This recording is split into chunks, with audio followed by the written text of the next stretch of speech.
Now, Sub-Saharan Africa's sub-investment grade ratings could still rise despite low per capita income if reforms focus on enhancing the business environment and expanding domestic financial markets. Joining us now for a discussion from London to discuss how Africa can rise above current challenges is Carmen Altakech, director at one of Fitch Sovereign's teams. Now, Carmen, thank you for the time and thank you for the report, by the way, because Africa has been growing and everybody is excited, of course, by the growth of faster economic growth on the African continent. But I was just surprised that you're still talking about a gradual increase in terms of the pace of ratings upgrades in the continent, when the continent has been witnessing its fastest pace of growth for a very long time. Why are you so slow? I'm saying you are behind the curve, no?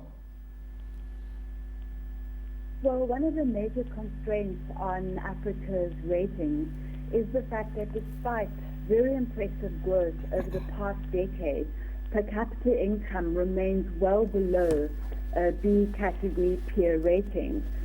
However, for me, one of the key points of the report is that despite low per capita income, there are areas that Africa can focus on in order to improve its ratings. For example, if we look at the countries of India, Indonesia, and Philippines, all three, like Africa, have per capita income, have very low per capita income, but all three are investment-grade countries.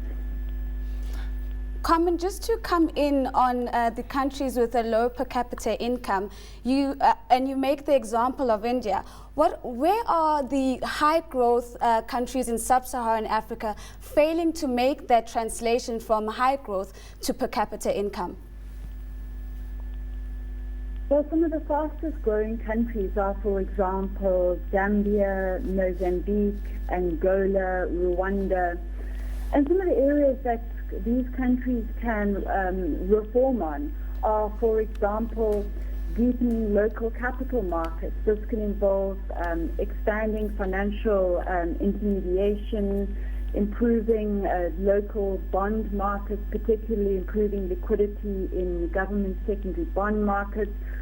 One should also focus particularly on efforts to improve the business environment. And here, for example, Rwanda has done a remarkably good job in improving its business environment.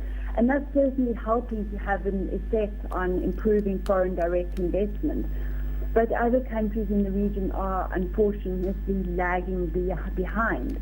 Another key area of reform for many African countries can be in terms of tightening up fiscal management, for example, by creating a medium-term expenditure framework and really also cutting back on current expenditure.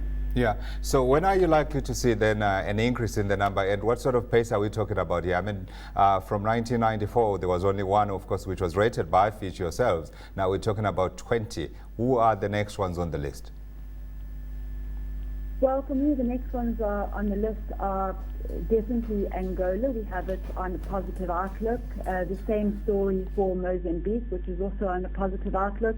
And the other countries, for example, like Ghana and Kenya, when Ghana is really just the government finances that are constrained on the rating. And in Kenya, now that the elections are passed and hopefully foreign direct investment will come in if they improve their business environment, then these two countries could also look at having their ratings improved.